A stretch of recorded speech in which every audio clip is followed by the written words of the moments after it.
C'est par sa soumission au Père que la révélation de Dieu s'est manifestée en lui. Le Fils ne peut rien faire de lui-même. Il ne fait que ce qu'il voit faire au Père. Car tout ce que le Père fait, le Fils aussi le fait pareillement. Jean 5, 19. Sa soumission au Père signifiait qu'il voyait ce que faisait le Père et faisait les œuvres du Père. Dans les œuvres de Christ, nous voyons les œuvres de Dieu, nous voyons ce qu'est Dieu, nous voyons l'intention de Dieu, la pensée de Dieu, le désir de Dieu. C'est à sa soumission que nous devons la révélation de l'amour divin. La volonté du Père, c'était qu'il donne sa vie. Et le don de sa vie fut une expression du cœur du Père pour nous. Il donna sa vie pour nos péchés et afin de nous racheter pour Dieu. Tout l'amour de Dieu nous a été manifesté par la soumission du Seigneur Jésus. Souvenons-nous de cela. Et puis, quel fruit a résulté de sa soumission? Si le grain de froment ne meurt pas après être tombé dans la terre, est-ce que ce n'est pas la soumission? Quel est l'opposé de cela? Je refuse de mourir, je refuse de donner ma vie, je refuse de renoncer à mon âme. Je m'attache et je m'en tiens à moi-même, à mes propres intérêts. Si le grain de froment ne meurt pas après être tombé dans la terre, il reste seul. Mais s'il meurt, c'est-à-dire s'il se livre, s'il abandonne sa propre vie, s'il renonce à ses droits, il porte beaucoup de fruits.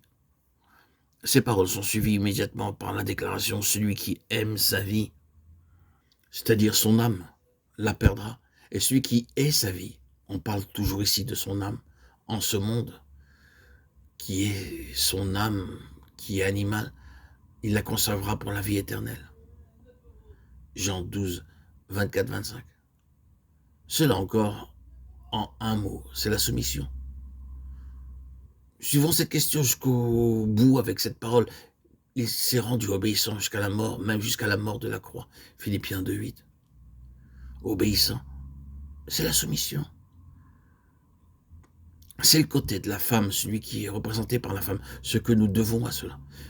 Oui, mais il y a ensuite l'autre côté. Oh, le pouvoir puissant que nous trouvons en Christ.